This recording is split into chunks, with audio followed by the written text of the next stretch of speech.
Hello and welcome to a brand new episode of Money Means Business. My name is Ahmed Nader, and tonight and on the episode for this week, we'll be focusing on the latest economic developments in Egypt, in Africa, and in the world. And as we did see in the past few weeks, the Arab integration between Egypt and the Arab countries, specifically Libya, for example, as we did see the meeting of President Abdel Fattah al-Sisi with the head of the Libyan Transitional Council, Abdel Hamid al-Dbeiba, in Egypt in the past few days, and the promises to be reconstructing Libya with Egyptian hands, the same promises that we did see in Gaza, for example, in Palestine, in Iraq, for example, as well. The Arab integration economically, how it would be fulfilled in the upcoming weeks and months, and the standard of living for the Egyptian citizens, how have they increased, how have they been enhanced in the past few years under the tenure of President Abdel Fattah al-Sisi following the implementation of the economic reform program. And on the episode for tonight on Money Means Business, I am honored to be having with me on the program Dr. Sayyid Kholy, the former Dean of the Faculty of Commerce, Ain Shams University. Thank you very much for being with us tonight. Pleasure is mine. Thank you. Thank you.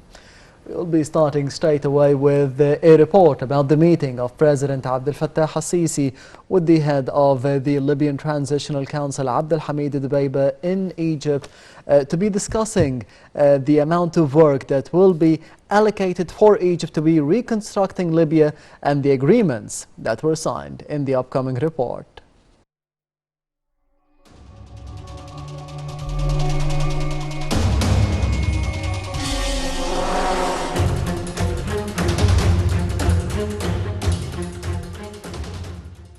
President Abdel Fattah al-Sisi received the head of the Libyan National Unity Government, Abdel Hamid Dbeiba. President al-Sisi praised the efforts of the Dbeiba government to improve the living conditions of the Libyan citizen, expressing his confidence in his ability to overcome all the challenges he faces in order to rebuild a strong modern state.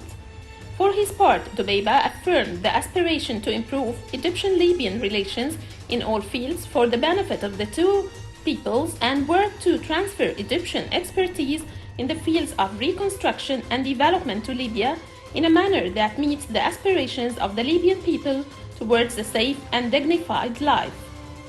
In the same context, the Libyan political researcher Ahmed al-Mahdawi stressed that Libya needs Egypt's contribution to the reconstruction, and Cairo has a large part of the experience in this regard, which has emerged since President al-Sisi took charge. In addition to restructuring the Libyan institutions, and Egypt can help in that. On the sidelines of the Libyan Prime Minister's visit to Egypt, Prime Minister Dr. Mustafa Madbouli and engineer Abdel Hamid al-Dbeiba chaired the 11th session of the Egyptian-Libyan Joint Higher Committee. Dr. Mustafa Madbouli called on the Libyan side to invest in Egypt through the Libyan Investment Corporation and the Development Fund to invest in various Egyptian projects. Dbeiba said that they came today with this large group of specialized ministers to confirm that they are serious about implementing projects, adding that the Central Bank of Libya will be responsible for facilitating the project financing process. Al-Dbeiba stressed that the Egyptian companies are the ones who will implement the agreed projects, and they are very convinced that they are able to do so, especially after what they saw of their implementation of major projects in Egypt, and he promised in this regard to facilitate the process of introducing labor and equipment at a record speed. At the end of the meetings of the Egyptian-Libyan Joint Higher Committee, Egypt and Libya signed 14 agreements, economic memoranda of understanding, and 6 executive contracts, as well as signing 3 agreements in the field of electricity development and signing a memorandum of understanding on the international interconnection of communications and a memorandum of understanding on raising international capacities in the optical fiber system, and a memorandum of understanding in the areas of technical training and capacity building. In terms of reactions, Brigadier General Khalid Okesha, director of the Egyptian Center for Thought and Strategic Studies, confirmed that this week witnessed many Libyan visits to Egypt, and therefore this week can be called the Week of Egyptian-Libyan Relations with distinction, especially that these visits came at a very important time. The director of the Egyptian Center for Thought and Strategic Studies pointed out that the visit of the Libyan Prime Minister moves the Egyptian-Libyan partnership forward, explaining that the political support provided by Egypt to Libya serves new common interests between the two countries and translates the slogan that Egypt and Libya face a common destiny.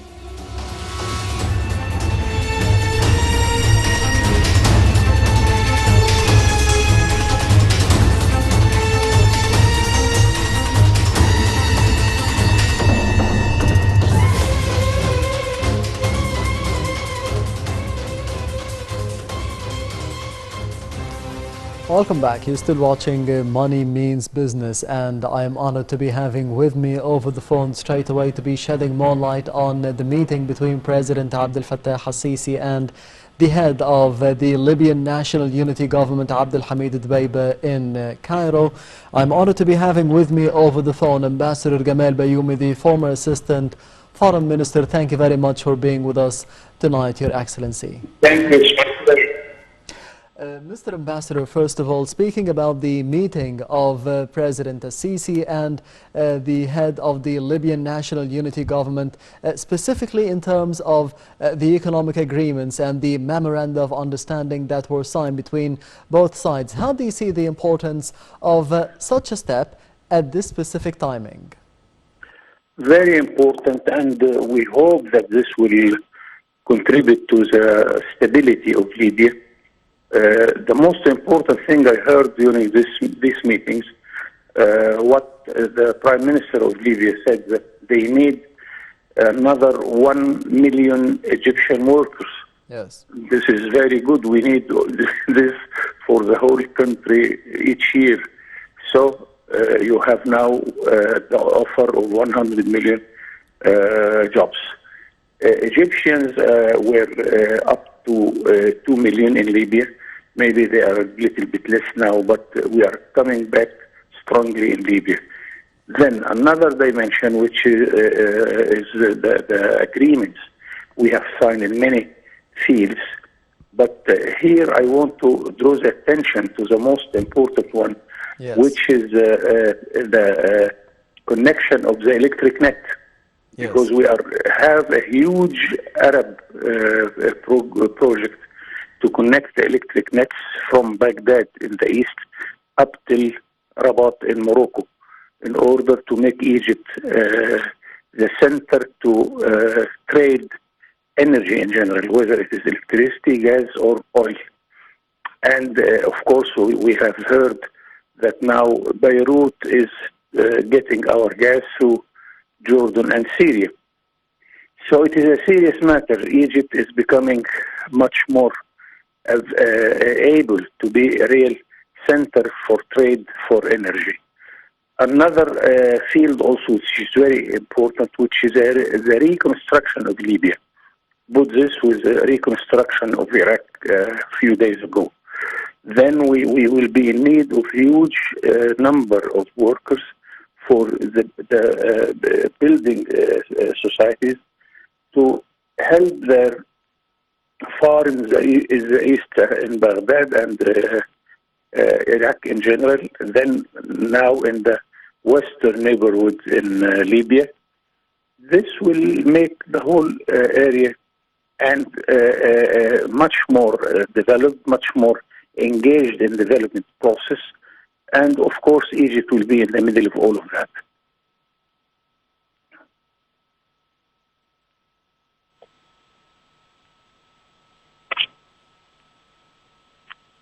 We did see in the past months the reconstruction of Gaza in Palestine as well. How do you see the agenda, the foreign agenda of Egypt under the tenure of President al-Sisi in general, more specifically in the past year with the Foreign Minister Sameh Shukri? Of course, we are coming back to a very energetic diplomacy. Of course, we were depending on ambassadors and ministers, but we were lacking the most important weapon of our foreign affairs diplomacy, which is the summit or the presidential level. Now we have a very active president. Thank God he was traveling from Tokyo in the east to join the G20, then to the west in Paris to join the G7, then back again to Tokyo to see the TICAD, cooperation between Japan and Africa. He went to New York in the far north. He went to Equatorial Guinea, which I was non-resident ambassador because it's impossible to stay there. And he took with him the Arab construction. He built an embassy for Egypt. Now we have a charming lady as ambassador in Malabo, in Equatorial Guinea. He went to most of the Arab capitals to join many meetings. And now we are establishing a sort of regional cooperation between Egypt, Iraq, and Jordan. We hope that very soon Syria and Yemen will be joining this, like it happened in the 80s. So it really, I am running after all these efforts, and it means that we are tackling every dimension of our economic growth, whether it is industry, human resources, agriculture, services. Good news that our 11 million Egyptians living abroad have transferred to their families $31 billion. This is one of the most important sources of foreign currency. Suez Canal is going quite well. The Suez Canal zone is attracting more investors. We are building at the western part of Egypt up to Al-Alamein. We are building in Sinai. We are building in Upper Egypt. Name it. So really, I hope that the Middle Egyptian layman can have a look on the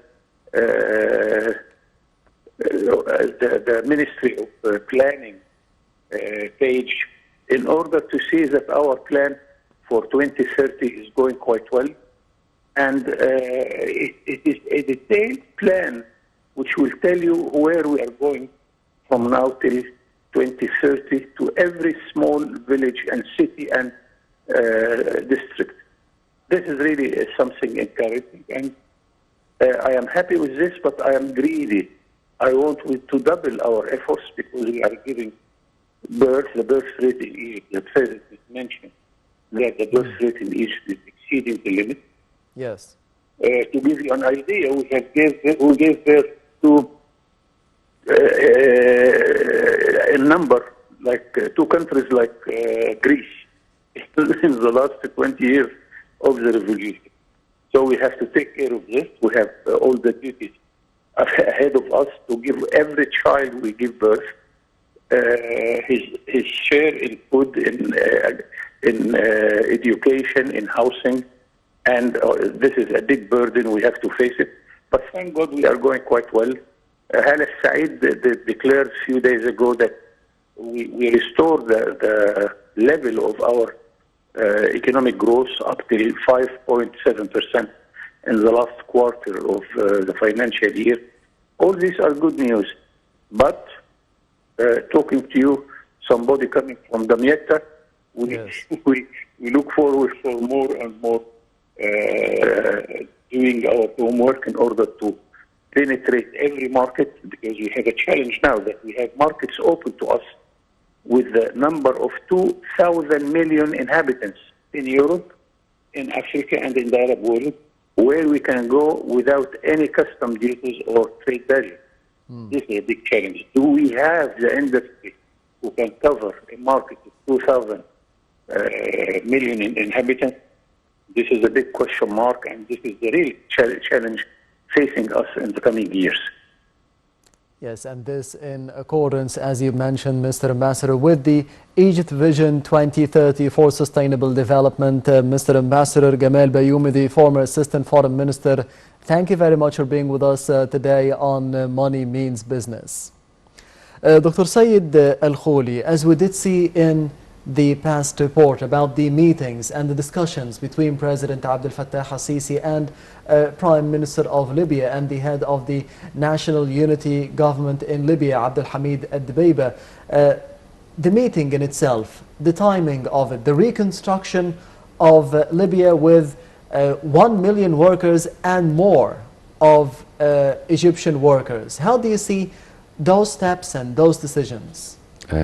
Just remember Libya, we have a presence in Libya before and now and in the future. Yes. In order to have 1 million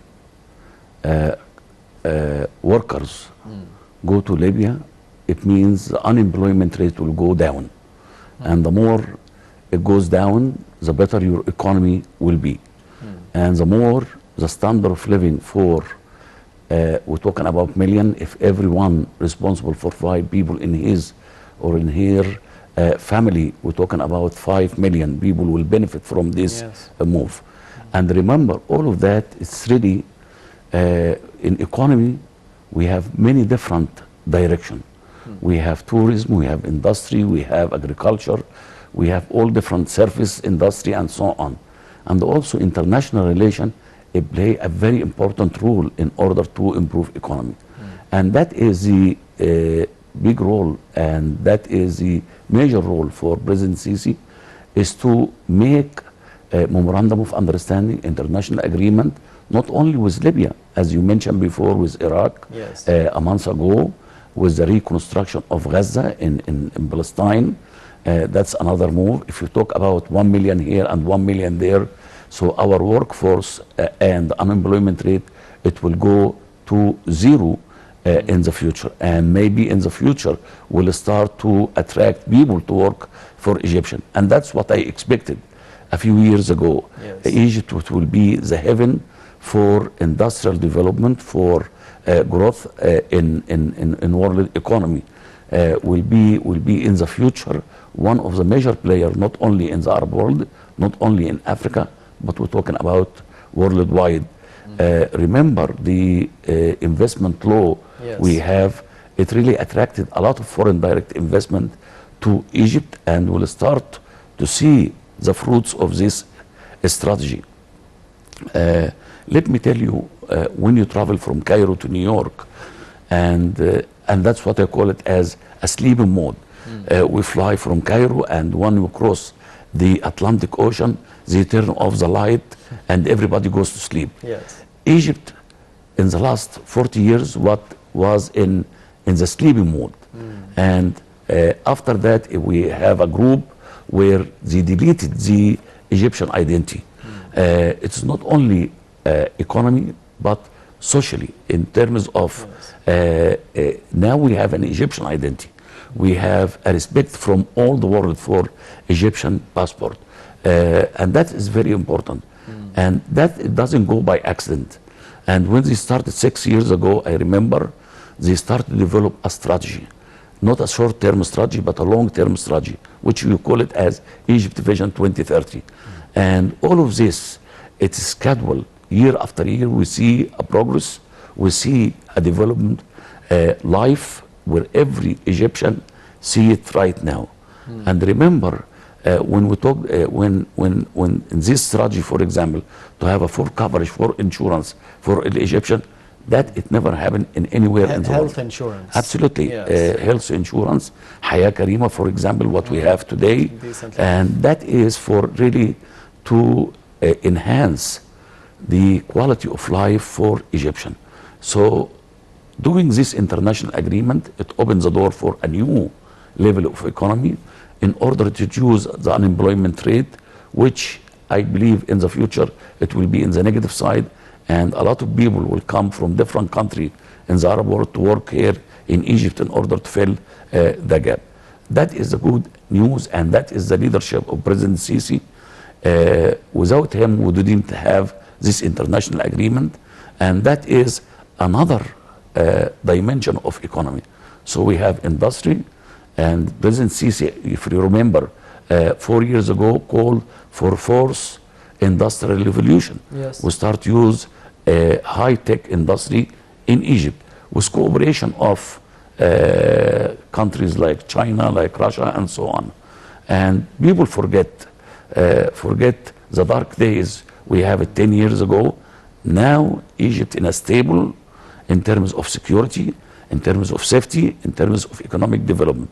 I believe the growth rate of Egypt, and that is not what I'm saying, it is the international institutions. Statistics and the international report, and you cannot really challenge the International Bank report, Fitch report, the Dow Jones report. The growth for economy in Egypt, it's in the positive side.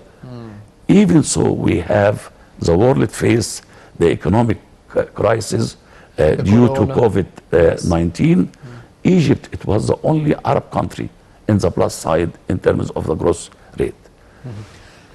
You've mentioned, Doctor, the role of President Abdel Fattah al-Sisi ever since 2013 and 2014, since taking office.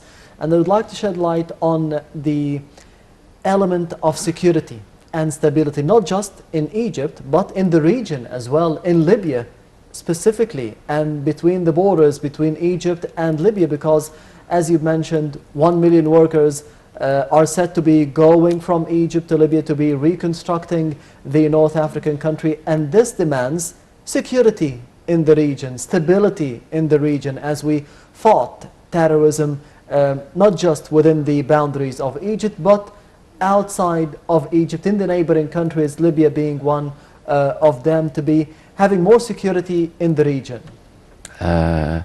If President Sisi didn't really get involved in Libya, it were no Libya.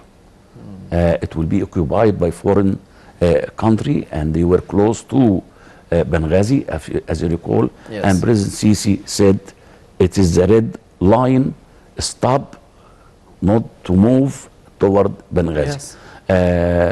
And that is leadership.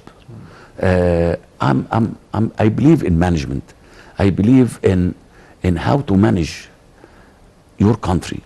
And we have a leader who really sees a future. He's not talking about status quo, feeding people and the sleeping mode again, and make you satisfied for what you have. No, he look for my kids, my grandchildren, and so on. So he look for the future. And the challenges that could be facing them. Absolutely. Remember, and again, people forget. We have a deficit in terms of energy and in terms of road infrastructure. All of that, it's solved, and we see it in hand. Remember, you used to go from Cairo to Alexandria in 4 hours. Now you take it in an hour and a half. Why? Infrastructure of road, tunnels, and so on. And that is really a good work and real work within the limit of Egyptian budget. And remember, again, I really said it many times, we believe in this man, we believe we are behind him, and that is very important for leadership. When he asks people, he lend his hand to Egypt, not the World Bank or US or any other country. For his people, I need money to have a new Suez Canal. I challenge no leader in the entire world ask his people to lend him money to fund and 60 billion Egyptian pound in 1 week. And that is a challenge. That is a leadership.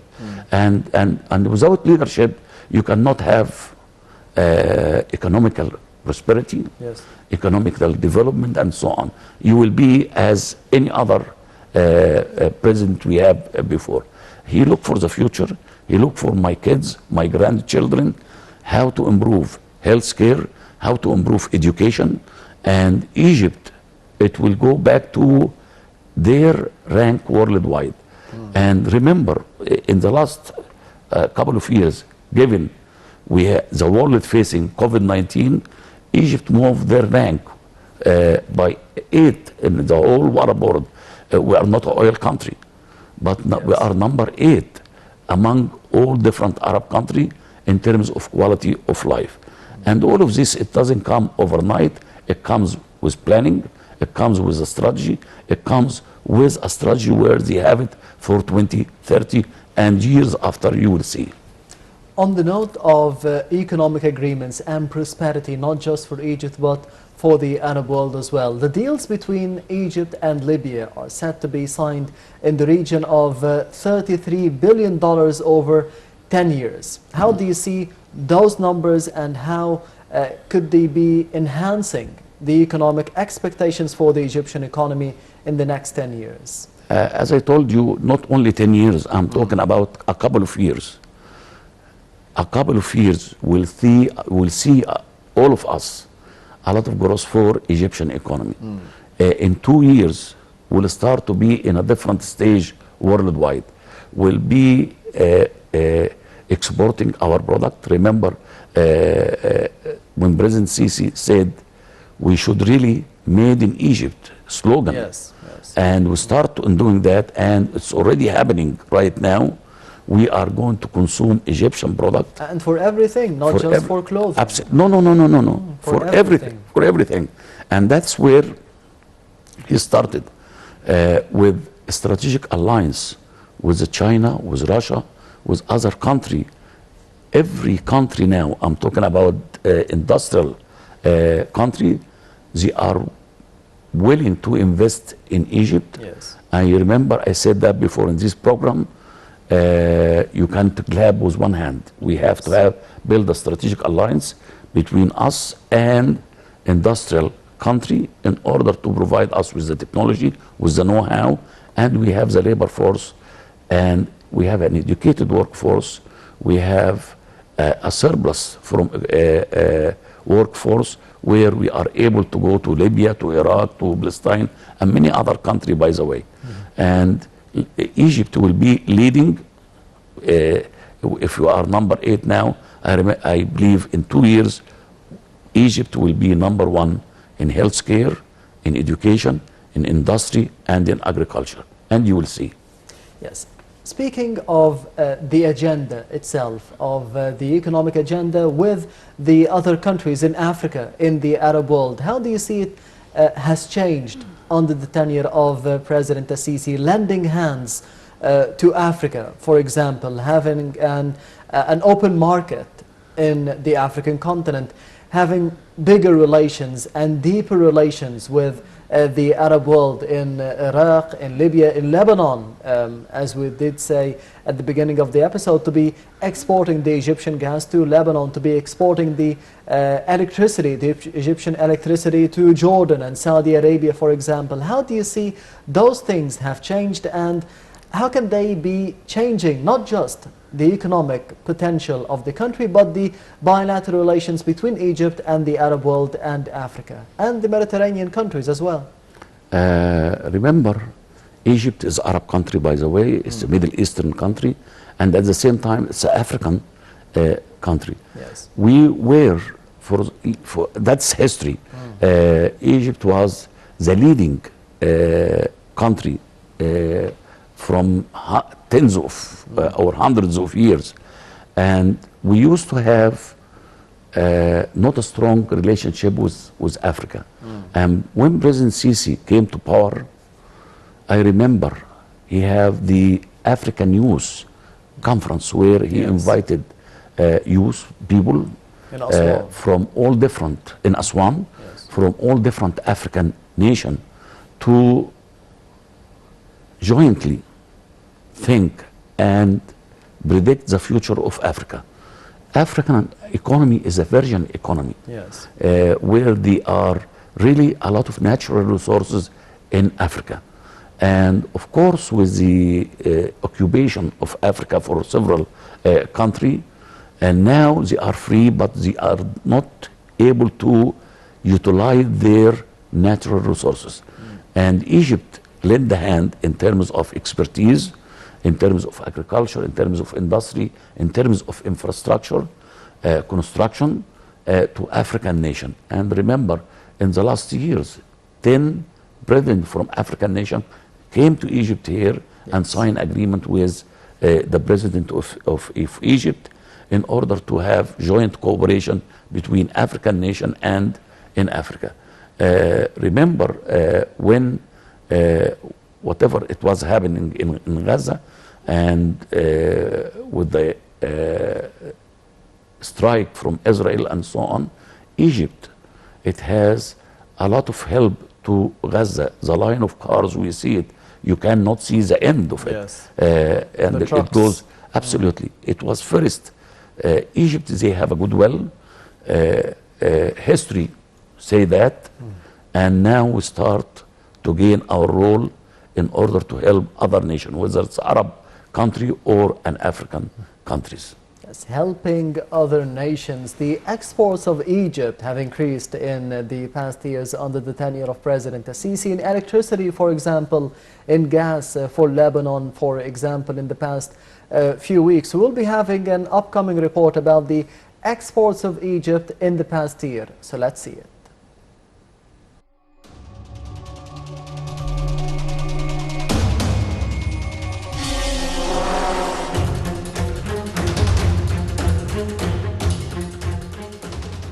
The value of Egypt's exports to various countries of the world increased during the first half of 2021 to a record $19.4 billion, compared to $14.3 billion during the same period in 2020, an increase of 35.4%. The data of the Central Agency for Public Mobilization and Statistics indicated that the total value of Egyptian exports increased during last June to a record $3.61 billion compared to $2.42 billion in June 2020, with a growth of 49.2%. 10 countries acquired 45.8% of total Egyptian exports during the first 6 months of this year at a value of $8.853 billion, led by Italy with a value of $1.14 billion, followed by the United States of America with a value of $1.103 billion, and then Saudi Arabia with a value of $1.095 billion. India ranked fourth among the top 10 countries importing from Egypt during that period with a value of $1.28 billion, followed by Turkey with $997.8 million, then Greece with $807.4 million, and the United Arab Emirates with $730.9 million. China ranked 8th in the list of the largest importing countries from Egypt during the first half of 2021 with a value of $727.4 million, followed by Spain with a value of $652.1 million, and finally the United Kingdom with a value of $591.1 million. Statistics data indicated that 10 commodities accounted for 43.2% of Egypt's total exports with a value of $8.355 billion, topped by petroleum products with a value of $2.7 billion, then crude oil with a value of $1.45 billion, and then fresh fruits with a value of $943 million.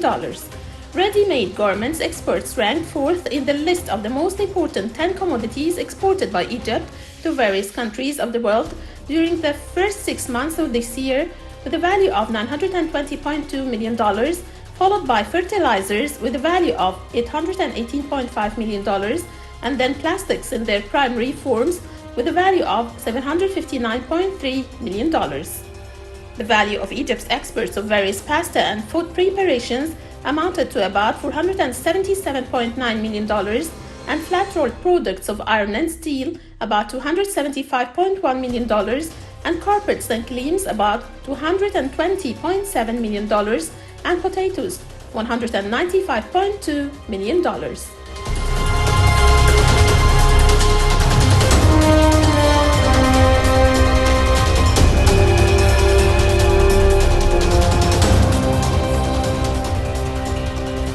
Welcome back. You're still watching Money Means Business. Dr. Said Al Kholy, the exports of Egypt, how do you think they have developed in the past few years?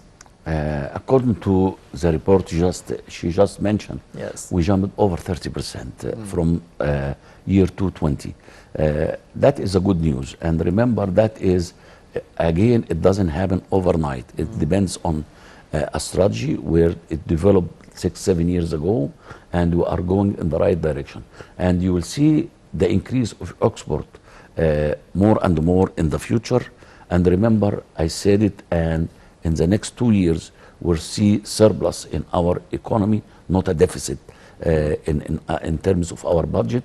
We'll see a lot of increase, and we are going to eliminate the deficit we have. For the last 40 years, we used to have our budget in deficit side all the time. And now I believe our budget will go in the plus side.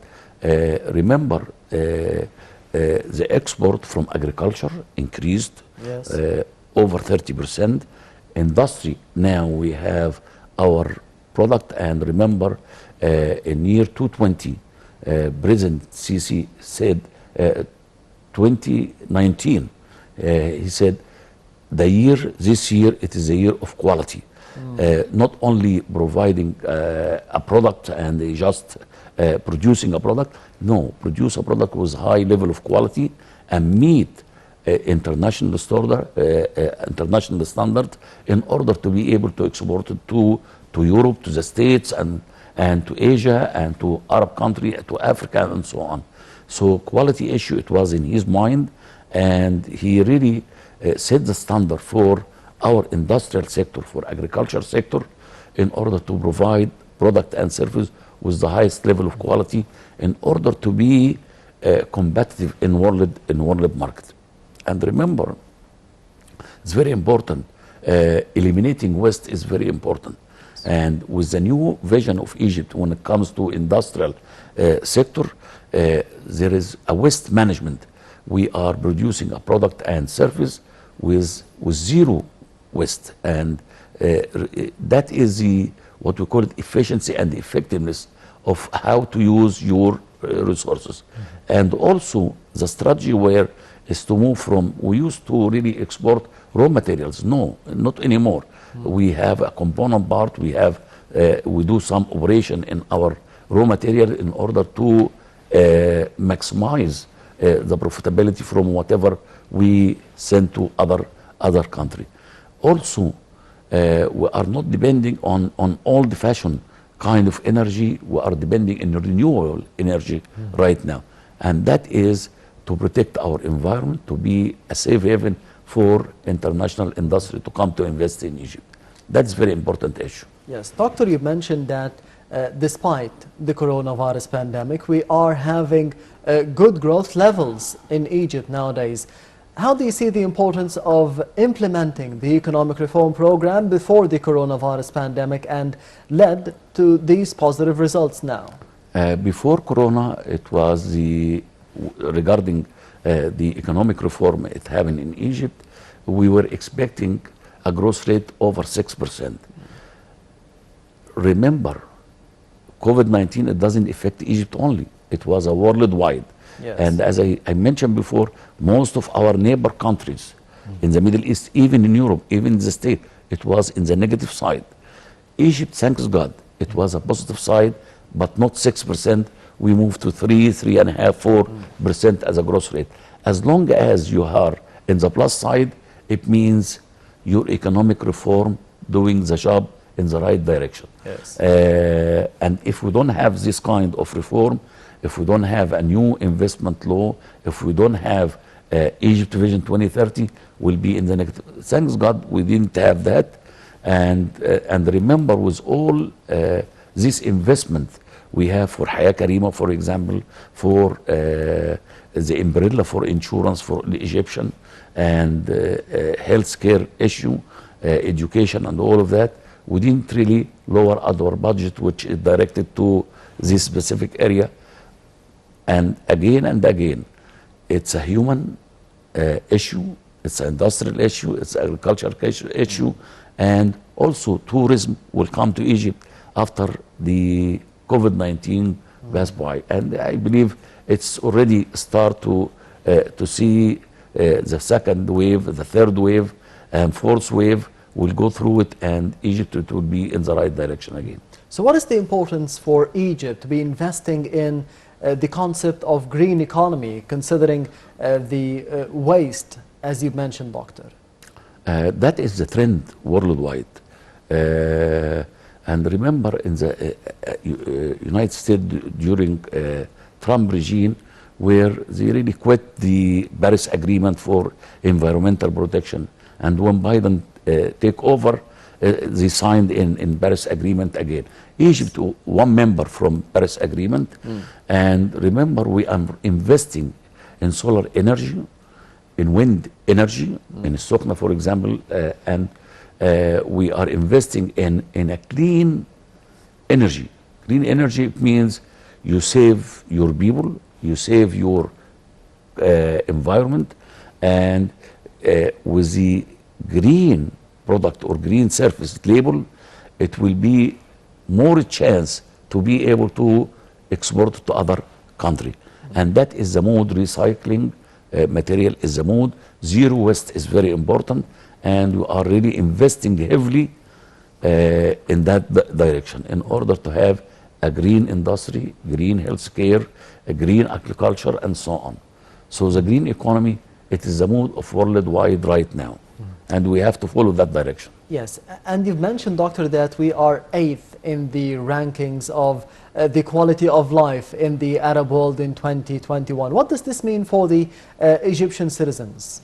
It means a lot. It means, look for Haya Karima, for example, for the whole area. It has been developed in Egypt, and that it needs a huge amount of money in order to change the structure of Egypt structure. Yes. We have the death rate, for example, the quality of life, increase of lifespan for Egyptian now, it goes over 70 right now. Before it was 50 to 60 and so on. And enhancing the quality of life, it really bring what President Sisi mentioned. Quality of life, it doesn't mean the quality of life in terms of eating or drinking or so on. Yes. It is the Egyptian identity.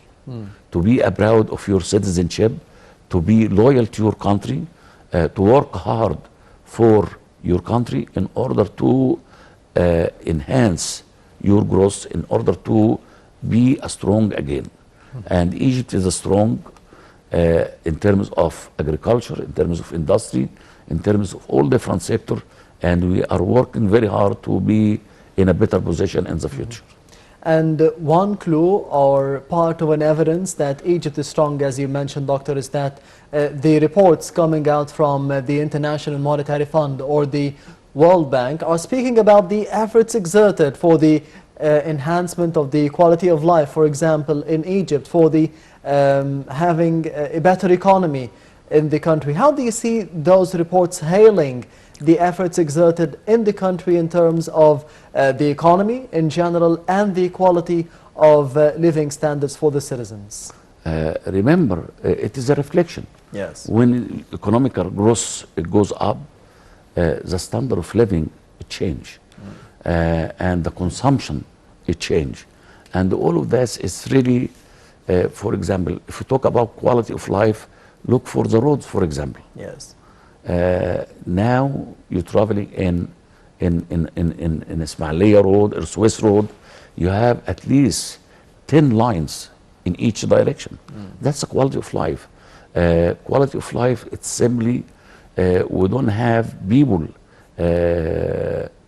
die from hunger. No, in Egypt we don't have that. In the most advanced country in the world, they have that. We don't have homeless. We help all of that in order to show Egyptian identity again. And I really, the quality of life, it's really reflect the value of Egyptian personality in worldwide. And you will see that in a growth rate in the future. Yes, Dr. Said Al-Kholy, the former Dean of the Faculty of Commerce at Ain Shams University. Thank you very much for being with us tonight on Money Means Business. It's my pleasure. Thank you very much. Thank you. And this brings us to the end of Money Means Business for this week. We will be having a number of statistics from the world of economy concerning Egypt in the past week. So let's see it. Thank you for watching and goodbye.